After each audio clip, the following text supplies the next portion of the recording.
ॐ अज्ञानतिमिरान्धस्य ज्ञानाञ्जनशलाकया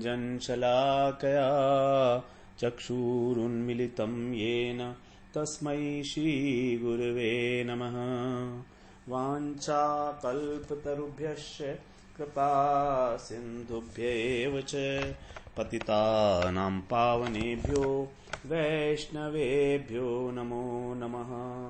नमो महावदान्याय कृष्ण प्रेम प्रदायते कृष्णाय कृष्ण चैतन्य नाम्ने गौरत्विषे नमः।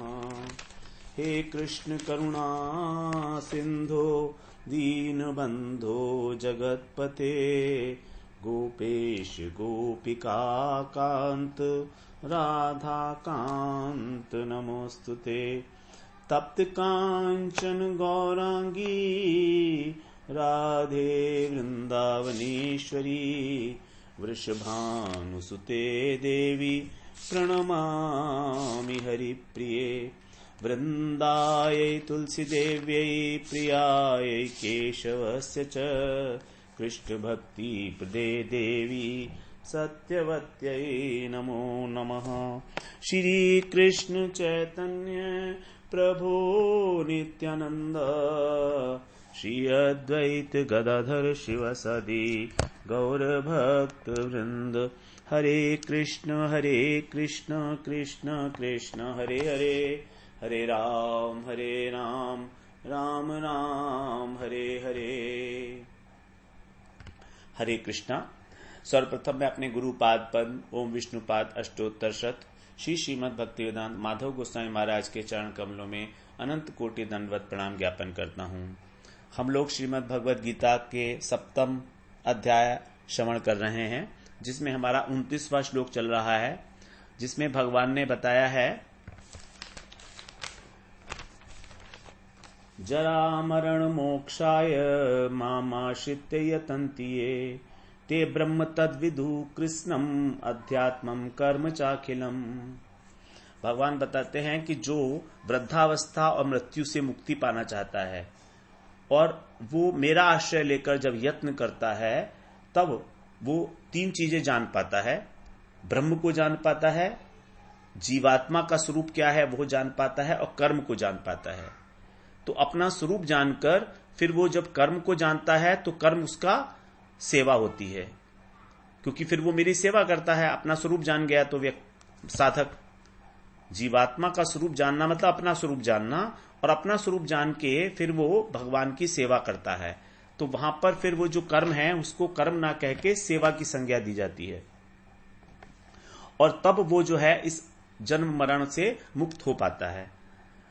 तो हम लोग बात कर रहे थे कर्म की, कि कर्म होता है हमारा 3 प्रकार से, कायिक, वाचिक और मानसिक। तो कायिक, वाचिक और मानसिक सेवा जब कि अपने भाव के अनुरूप की जाती है तो उसी को भक्ति कहा जाता है। तो सेवा करने से धीरे धीरे हमको संसार से विरक्ति होती है, क्योंकि भक्ति में प्रवृत्त होने का जो गौण लक्षण है वो यही है कि संसार से विरक्ति अपने आप होने लगती है, करने नहीं पड़ती है। तो इस बात को आगे भगवान बताएंगे 8वें अध्याय में अच्छे प्रकार से, कि किस प्रकार से जो विसर्ग है वही कर्म है। भूत भावोद्भव करो विसर्ग है कर्म संगीत है। कर्म वह नहीं है जिसको ग्रहण किया जाए, बल्कि कर्म वह है जिसमें त्याग हो जाता है। तो जितना संसार का त्याग होगा उतना ही हमारा प्राणियों में भगवत भाव उदय होगा। भूत भावोद्भव करो, हम इसको डिटेल में वहीं पर श्रवण करेंगे आगे। तो हमारे हृदय में भगवान की सेवा का भाव है, हमारे हृदय में, लेकिन क्योंकि हृदय हमारा कलुषित है इसलिए वो सेवा का भाव सुप्त पड़ा हुआ है, और सुप्त होकर वो संसार की ओर लग गया, तो संसार की सेवा करने लगे हम लोग। अब जब धीरे धीरे भजन करके हमारा अंतःकरण शुद्ध होगा तो फिर हम लोग इस कर्म से स्वयं ही संसार रूपी जो कर्म क्षेत्र है हमारा, ये इससे स्वयं ही हमारा विसर्ग हो जाएगा। विसर्ग का मतलब है हमारी आसक्ति का त्याग। तो संसार से मन हटने लगेगा और भगवान के प्रति जो सेवा प्रवृत्ति है उसका उदय होगा। तो यही आगे बताएंगे भगवान कि भूत भावोद्भव करो विसर्ग है कर्म संगीत है। यही है कर्म तत्व का रहस्य कि कर्म को किस प्रकार से सेवा में परिवर्तित कर दिया जाए। तो अब यहां पर भगवान ये नहीं कह रहे हैं कि कर्म को अकर्म करना। कर्म को अकर्म करना एक अवस्था है, वो एक स्टेज थी, अब वो अपने आप से हो जाएगी क्योंकि अब तो सेवा हो रही है ना। तो कर्म को सेवा में परिवर्तित हो जाए, वही है उद्देश्य भक्ति का, कि जो कुछ भी हमारे द्वारा कर्म हो रहा है वो किसी भी प्रकार हमारे बंधन का हेतु ना बने। तो इसके दो उपाय, एक उपाय तो हो गया हमारा ज्ञान मार्ग का, कि ज्ञान मार्ग में जो है कर्म को अकर्म में परिवर्तित करते हैं। कैसे? उसके अंदर आसक्ति का त्याग, कर्तापन का त्याग। लेकिन भक्ति में क्या है? भक्ति में भगवान के प्रति प्रेम भाव जब हो जाता है, तो फिर जब उनसे अपनापन हो जाता है, तो फिर जो कर्म किए जा रहे हैं उनको कर्म ना कह के भजन की संज्ञा दी जाएगी, भक्ति की संज्ञा दी जाएगी। यह है रहस्य कर्म का। तो इस प्रकार भगवान का आश्रय लेने से पहले भगवत तत्व का, फिर स्वस्वरूप का और अंत में सेवा तत्व का ज्ञान होगा, अभिधेय तत्व का, कि भगवान को प्राप्त करने की विधि क्या है। भगवान को प्राप्त करने की विधि ही है सेवा। तो पहले भगवान का ज्ञान होगा, उसके बाद अपना ज्ञान होगा जीव तत्व का, उसके बाद फिर भगवान के प्रति हमारा क्या कर्तव्य है वो स्वयं उदय हो जाएगी सेवा प्रवृत्ति। उदाहरण के लिए जैसे सूर्य के उदय होने पर सबसे पहले सूर्य का ज्ञान होगा, क्योंकि सूर्य स्वप्रकाश वस्तु है। अब सूर्य के उदय होने पर फिर हम अपने शरीर को देखेंगे कि हम कौन हैं। अंधेरे में तो हमें यह भी नहीं पता ना हम कौन हैं। तो सूर्य के उदय होने पर पहले सूर्य को देखेंगे, फिर उसके प्रकाश में अपना ज्ञान होगा और फिर इस शरीर के द्वारा कोई कर्म किया जाता है। बिल्कुल उसी प्रकार पहले भगवत तत्व का ज्ञान होगा कि भगवान कौन है, उसके बाद जीव तत्व का स्वस्वरूप का ज्ञान होगा कि हम कौन हैं, और फिर सेवा प्रवृत्ति का उदय। ये क्रम है। इसीलिए भगवान ने यहां पर 3 बातें बताई, ब्रह्म, अध्यात्म और कर्म।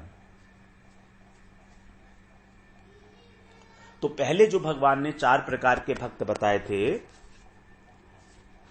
आर्त, जिज्ञासु, अर्थार्थी और ज्ञानी। उसके बाद भगवान ने बताया कि देवी देवताओं को पूजा करने वाले भी होते हैं, उनकी चर्चा की। तो इन सब में अर्जुन ने सोचा कि मैं कौन सी श्रेणी में हूं, क्योंकि जिन भक्तों की चर्चा की उन्होंने, वे तो अत्यंत उच्च अवस्था को प्राप्त हैं। गजेंद्र हैं, ध्रुव महाराज हैं, शौनक ऋषि हैं, चतुसन हैं।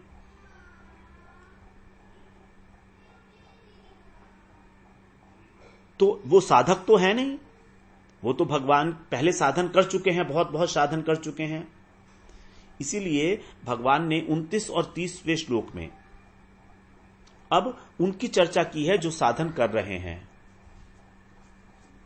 तो 29वें श्लोक में भगवान ने बताया कि उन्हें क्या करना चाहिए। भगवान का आश्रय लेकर साधन करना है। साधन करना है मतलब यतंती। जब साधन करेंगे तो पहले भगवत तत्व का ज्ञान होगा, फिर जीव तत्व का ज्ञान होगा और फिर अभिधेय तत्व का ज्ञान होगा। क्योंकि भगवान का और जीव का ज्ञान होने का मतलब है संबंध तत्व, कि इस हमारा भगवान के साथ क्या संबंध है। देखिए शास्त्रों में 3 ही तत्व बताए गए हैं, संबंध तत्व, अभिधेय तत्व और प्रयोजन तत्व। संबंध तत्व है हमारा भगवान से क्या है संबंध। उसके बाद अभिधेय तत्व, हमें संबंध पता लग गया तो अब हम उनकी सेवा करेंगे, तो यह है अभिधेय। सेवा करने की पद्धति, कौन सा मार्ग अपनाना है हमको, और सेवा करके हमको क्या फल मिलेगा। प्रयोजन तत्व, भगवत प्रेम की प्राप्ति, तो यह है प्रयोजन तत्व। तो प्रत्येक शास्त्र के अंदर ये 3 तत्व पाए जाते हैं, संबंध तत्व, अभिधेय तत्व और प्रयोजन तत्व। तो यहां पर भगवान अब हमको अभिधेय तत्व बता रहे हैं कि भक्ति का साधन कैसे करना है। मामाश्रित यतन्तिये, भगवान का आश्रय लेकर। तो यद्यपि ज्ञान योगी और अष्टांग योगी ये दोनों भी जन्म मरण से मुक्त हो जाते हैं, लेकिन उनकी निष्ठा को भगवान ने लौकिक निष्ठा बताया है। तीसरे अध्याय के तीसरे श्लोक में भगवान ने उनकी जो निष्ठा है उसको लौकिक निष्ठा बताया। लोके अस्मिन् द्विविधा निष्ठा पुरा प्रोक्ता मया नघ, ज्ञान योगेन सांख्यानाम कर्म योगेन कर्म योगिनाम। कि दो प्रकार की निष्ठा मैंने पहले पूर्व समय में बताई थी, हे निष्पाप अर्जुन।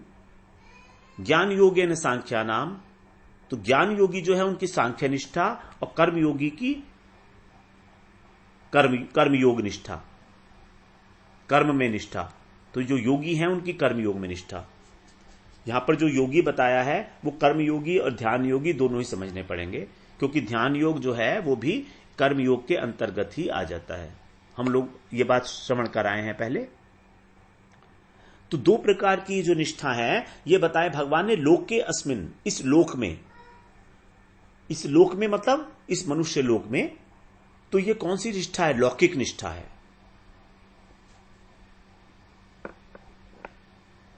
तो इसी के विषय में भगवान ने पहले षष्ठक में विस्तृत रूप से व्याख्या की थी, लौकिक निष्ठा की। लेकिन यहां पर अब 7वें अध्याय से आगे भगवान भगवत निष्ठा की बात कर रहे हैं, जिसको 18वें अध्याय में भगवान ने बताया 50वें श्लोक में, निष्ठा ज्ञान से या परा, जो ज्ञान से भी अत्यंत परे है, अत्यंत श्रेष्ठ निष्ठा है, वो है भगवत निष्ठा। तो उसी भगवत निष्ठा की यहां पर 7वें अध्याय से 12वें अध्याय तक चर्चा की गई है। और इस निष्ठा के द्वारा ही, केवल इस निष्ठा के द्वारा ही भगवान को समग्र रूप से जाना जाता है। और वही इसको जान पाते हैं जो माम आश्रित, जो भगवान के आश्रित हैं, जो भगवान के परायण हैं, क्योंकि ये निष्ठा इस लोक से परे की वस्तु है।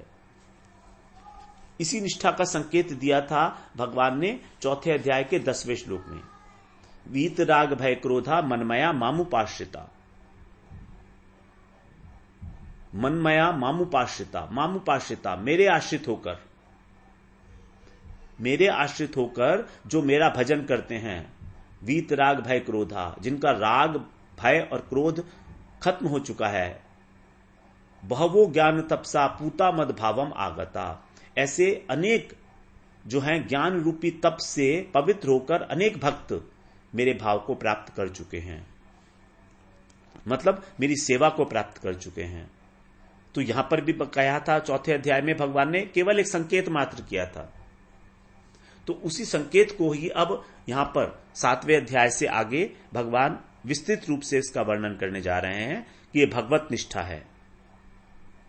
तो यहां पर ब्रह्म, अध्यात्म और कर्म, इनके विषय में जानना है ज्ञान।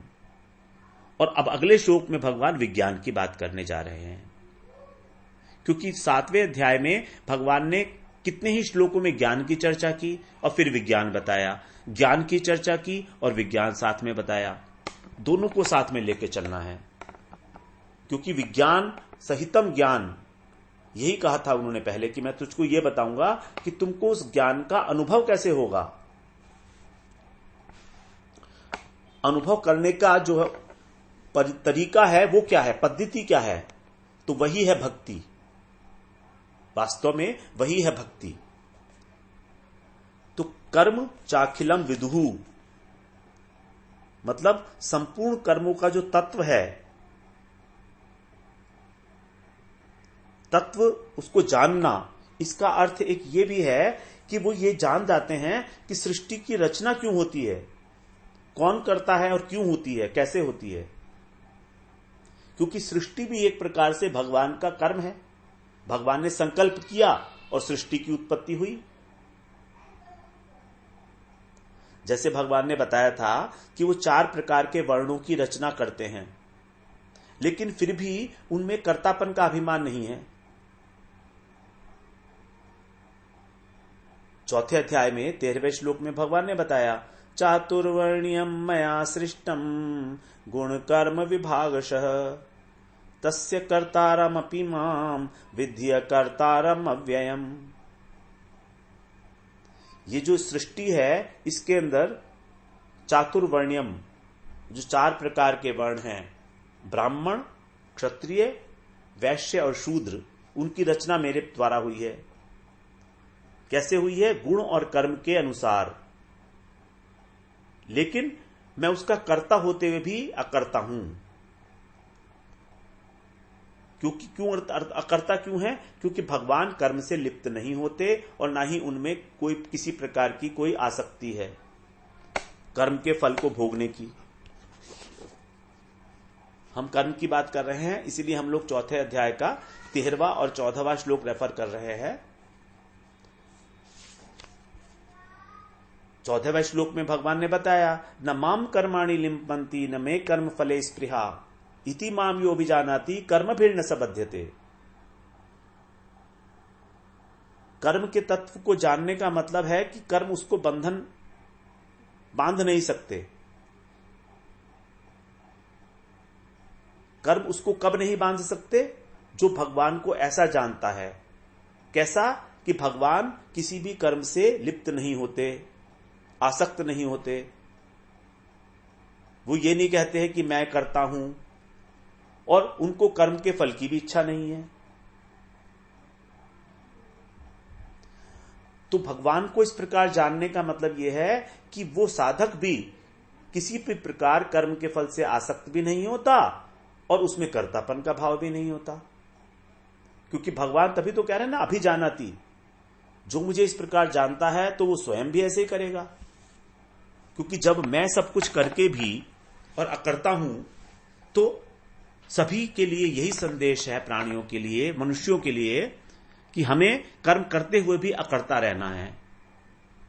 कर्म भिर्न सबध्यते, उसका कर्म बंधन नहीं होगा। तो मनुष्य मात्र को कर्तव्य कर्म करने चाहिए, लेकिन उसमें कर्तापन और भोक्तापन का भाव नहीं होना चाहिए। तो कर्म के साथ अपना संबंध न मानना, उससे निर्लिप्त रहना, यही है कर्म के तत्व को जानना। इसके विपरीत भगवत तत्व को अपना मानना, उससे अपना संबंध मानना, यह है अपने स्वरूप का ज्ञान, संबंध ज्ञान। तो जब हमें ये 3 बातें समझ में आ जाएंगी कि भगवत तत्व क्या है, जीव तत्व क्या है और कर्म क्या है, इनका आपस में संबंध क्या है। कर्म का मतलब है अविद्या और अविद्या का मतलब है माया, महामाया। अविद्या कर्म संज्ञान्या तृतीया शक्ति इक्षते, विष्णु पुराण में कहा है, विष्णु शक्ति परा प्रोक्ता क्षेत्रज्ञाख्या तथा परा, अविद्या कर्म संज्ञान्या तृतीया शक्ति इक्षते। विष्णु शक्ति परा प्रोक्ता, 3 प्रकार की भगवान की शक्तियां बताई हैं यहां पर। विष्णु की एक शक्ति है जो पराशक्ति है, दूसरी शक्ति है क्षेत्रज्ञाख्या, और तीसरी शक्ति है कर्म संज्ञान्या। तो पहली शक्ति तो हो गई भगवान की चित्त शक्ति, अंतरंगा शक्ति, स्वरूप शक्ति। दूसरी शक्ति हो गई हमारी क्षेत्रज्ञाख्या शक्ति, मतलब जीव शक्ति, तटस्था शक्ति जिसे कहा गया है। और तीसरी शक्ति है एक तृतीया शक्ति इक्षते। ये कौन सी है? कर्म संज्ञान्या, जिसको कर्म कहा गया है। तो यहां पर महामाया जो उनकी जड़ शक्ति है उसको कर्म कह दिया गया, कर्म के नाम से उसको पुकारा गया, क्योंकि कर्म करने का कारण ही यही है कि हम जड़ माया में आबद्ध हैं। यदि हम कर्म कर रहे हैं तो समझिए जड़ माया में आबद्ध है हम, क्योंकि माया का ही जो है एक विकार है अविद्या, और अविद्या से ग्रस्त होने के कारण कर्म हो रहे हैं। जब हम माया से दूर हो जाएंगे तो हम कर्म नहीं करेंगे, हम फिर सेवा करेंगे, और सेवा बांधने वाली नहीं होती, क्योंकि सेवा भक्ति है। यह बात हमारे दिमाग में स्पष्ट रूप से बैठ जानी चाहिए। अब कर्म का कारण है अविद्या और अविद्या का कारण है माया, और ये तीनों एक ही प्रकार से इसको संबोधित कर सकते हैं। तो कर्म जितने भी हो रहे हैं उसका मूल कारण है अविद्या, और उसका भी मूल अविद्या उत्पन्न कहां से हुई है? सृष्टि तत्व में हमने श्रवण किया कि प्रकृति से 6 प्रकार की सृष्टि होती है, तो छठी सृष्टि जो है वही है अविद्या, अज्ञान।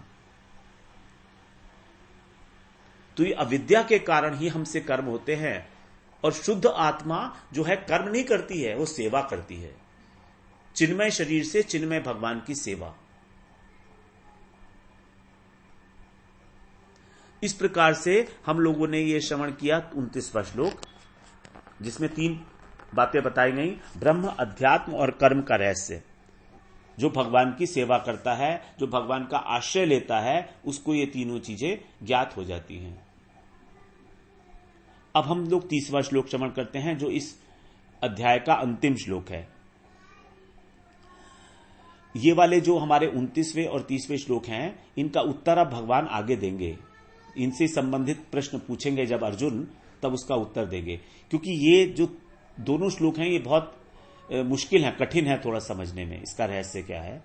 तो हम वहां पर इसको और अच्छी प्रकार से समझने की चेष्टा करेंगे, क्योंकि अभी इस अर्जुन पूछेंगे कि ये कर्म क्या है, ये ब्रह्म क्या है, तो हम लोग भी तभी उसको वहां जान पाएंगे 8वें अध्याय में। और बड़ा इंटरेस्टिंग है, वो उसको जानना बहुत आवश्यक है, क्योंकि वही विज्ञान कहा है भगवान ने। तो 30वां श्लोक श्रवण करते हैं। साधिभूताधिदैवं मां साधियज्ञं च ये विदुः प्रयाण कालेऽपि च मां ते विदुर्युक्त चेतसः। साधिभूताधिदैवं मां साधियज्ञं च ये विदुः प्रयाण कालेऽपि च मां ते विदुर्युक्त चेतसः। बड़ा इंपॉर्टेंट श्लोक है। भगवान ने साधक भक्तों के लिए जो बात पहले कही थी कि मैं ज्ञान के सहित विज्ञान को कहूंगा, नहीं उल्टा कहा था, विज्ञान के सहित ज्ञान को कहूंगा, जिसके जानने के बाद कुछ भी शेष नहीं रहेगा।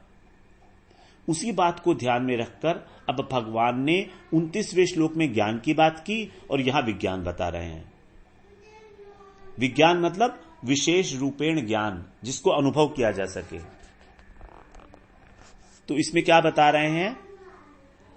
चौ का मतलब है और, उन तीनों वस्तुओं के अतिरिक्त।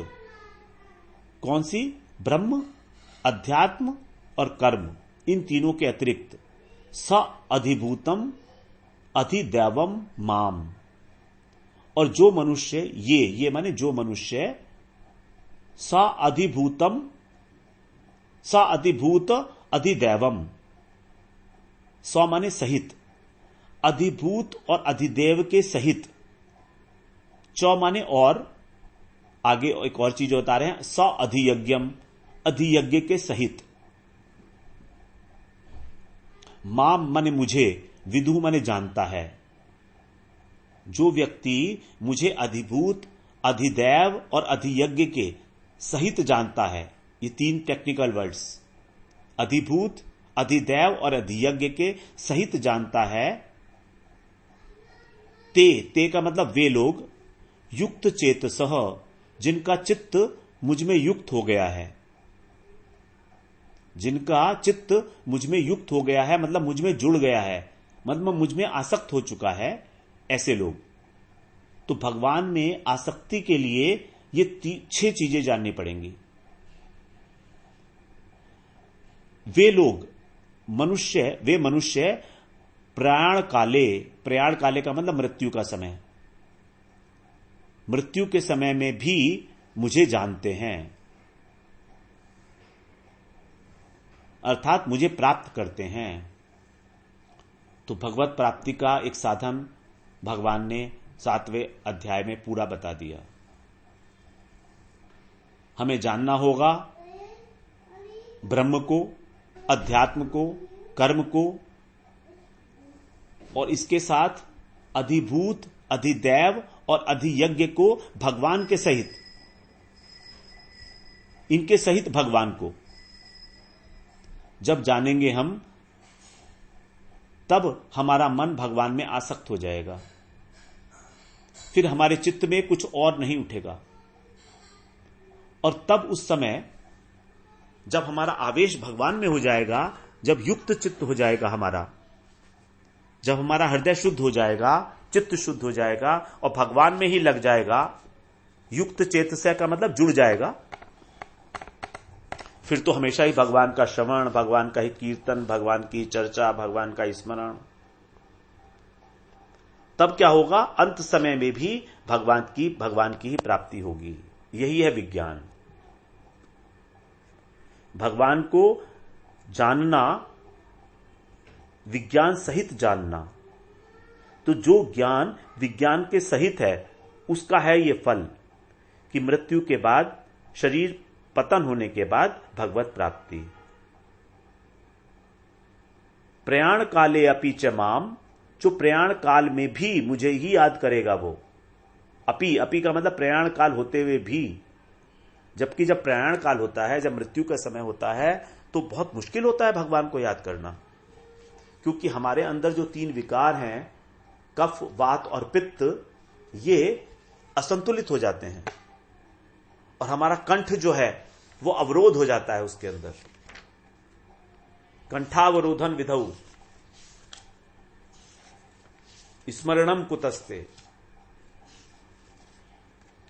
कुलशेखर जी की जो स्तुति है कृष्ण कर्णामृत में,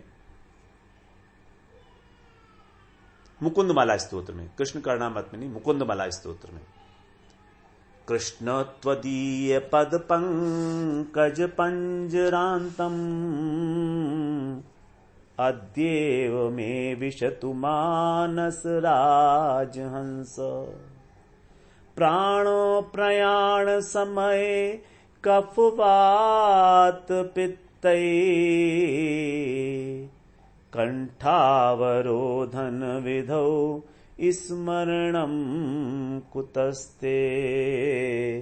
कंठावरोधन विधौ स्मरणं कुतस्ते। राजा कुलशेखर दक्षिण के एक राजा हुए हैं, भगवान के परम भक्त।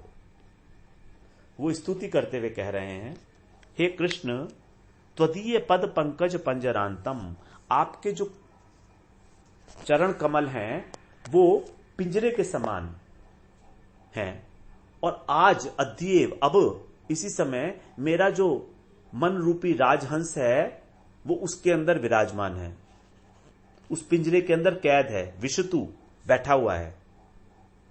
अभी तो बैठा है मेरा मन आपके अंदर, क्योंकि मैं आपका भजन कर रहा हूं, साधन कर रहा हूं, हरे कृष्ण नाम का जाप कर रहा हूं।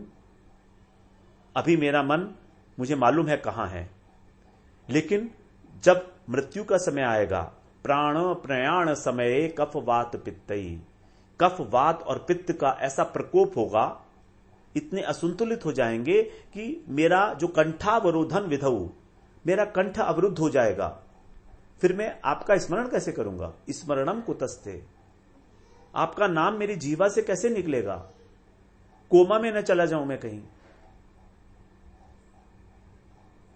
इसीलिए आप मुझे इसी समय इस धरती से उठा लीजिए, क्योंकि आपने कहा है कि अंत काल में जिसकी स्मृति होगी वो उसी भाव को प्राप्त करता है। 8वें अध्याय में यही है।